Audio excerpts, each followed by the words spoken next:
Assalamu alaikum. Today I will show you how to make beef and potatoes with homemade spices. And it will look absolutely real, and I hope everyone will go crazy over the taste. So let's enjoy the recipe together. এইখানে আছে 1 KG 400 গ্রামের মতো গরুর মাংস। আমি একটু বড় বড় পিস করে কেটে নিয়েছি। আর এটা বড় রাখবেন নাকি ছোট রাখবেন সম্পূর্ণই আপনাদের ইচ্ছে। তো হচ্ছে আমি একটি প্যানে নিয়ে নিচ্ছি, দেখতে পাচ্ছেন। আর এই হাঁড়িতেই কিন্তু আমি তরকারিটা একদমই শেষ করব রান্না। দিয়ে দিচ্ছি প্রায় 4 টেবিল চামচ পরিমাণে আদা রসুনের পেস্ট। এখানে আদার পরিমাণ সামান্য একটু বেশি আছে। দিয়ে দিচ্ছি হাফ কাপ পরিমাণে পেঁয়াজের পেস্ট। এখানে আপনারা পেঁয়াজ কুচি ইউজ করতে পারবেন। স্বাদমতো লবণ দিয়ে দিলাম, মরিচের গুঁড়ো দিয়ে দিলাম। এইখানে আছে ধনিয়া গুঁড়ো আর জিরে গুঁড়ো 1 টেবিল চামচ পরিমাণ করে।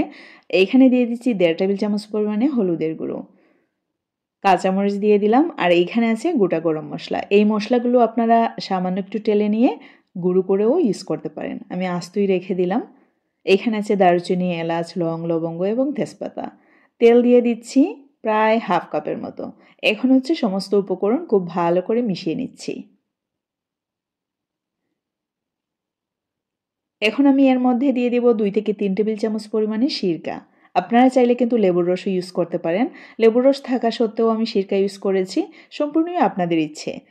যে কোনো একটা ইউজ করলেই হবে। তাতে করে যখন আমরা প্রেসার কুকারে রান্না করব, একদমই তো সফট হয়ে যাবে, রেস্টে রাখার কোনো প্রয়োজন নেই। আর যখন আমরা নর্মাল এইরকম হাঁড়িতে রান্না করব, চেষ্টা করব টক জাতীয় কোনো কিছু যদি আমরা অ্যাড করে নেই আর হাফ অ্যান আওয়ারের জন্য রেস্টে রেখে নেই, তাতে করে কিন্তু গরুর মাংসটা সেদ্ধ হবে খুবই তাড়াতাড়ি এবং অল্প সময়ের মধ্যেই কিন্তু আমাদের রেসিপিটি হয়ে যাবে। তো হচ্ছে আমি হাফ অ্যান আওয়ারের জন্য রেস্টে রাখার পর আমি চুলায় বসিয়ে দিলাম। আমি কিন্তু ইলেকট্রিক চুলাতে রান্না করছি।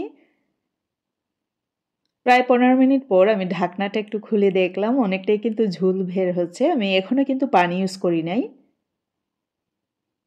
প্রায় হাফ অ্যান আওয়ার রান্না করার পর ঠিক এমনই অবস্থা আছে। আমি চুলার আগুন একদমই কমিয়ে রান্না করেছি। এর মধ্যে আমি দিয়ে দিচ্ছি আলু। এখানে হাফ কেজির চেয়েও কম আলু আছে, আপনারা দেখে নিশ্চয়ই বুঝতে পারছেন। তো হচ্ছে খুব ভালো করে মিশিয়ে নিচ্ছি। খুব ভালো করে মিশিয়ে নেওয়ার পর আমি আমার পর্যাপ্ত পরিমাণে পানি দিয়ে দেব। আর এরকম ছোটো হাঁড়িতে আমি রান্না করি যেন আমার ঝোলের পরিমাণটা ঠিক থাকে। যখন পাত্র অনেকটা বড় হয় সেই ক্ষেত্রে কিন্তু ঝোল মনে হয় যে হয়তো কম হয়ে গেছে, না হয় বেশি হয়ে গেছে। তো হচ্ছে আমি প্রায় সময় আমি এই হাঁড়িতে আমি রান্না করে থাকি এই মাংস রেসিপিটা। কেন জানি না আমার কাছে মনে হয় আমার এই পাত্রে যখন আমি রান্না করি আমার একদমই পারফেক্ট হয়, অনেক মজার হয়। তো সব গৃহিণীদেরই কিছু টার্গেটেড বাসন থাকে, মানে কোনো পাত্র থাকে, ওই হাঁড়িতে রান্না করলে কিন্তু তাদের ভালো লাগে। সো সেম অবস্থা আমারও। আমি কিন্তু মশলাগুলো তুলে নিলাম আর আমার কারিটা পারফেক্টলি হয়ে গেছে। সো এই রেসিপিটা আমি সেদ্ধ চালের ভাতের সাথে, এমনকি জারা লেবু, আমরার সিলেটের বিখ্যাত লেবুর সাথে সার্ভ করবো। সো দেখতেই পারা তরকারির কালার, আশা করি একদম পাগল অবস্থা।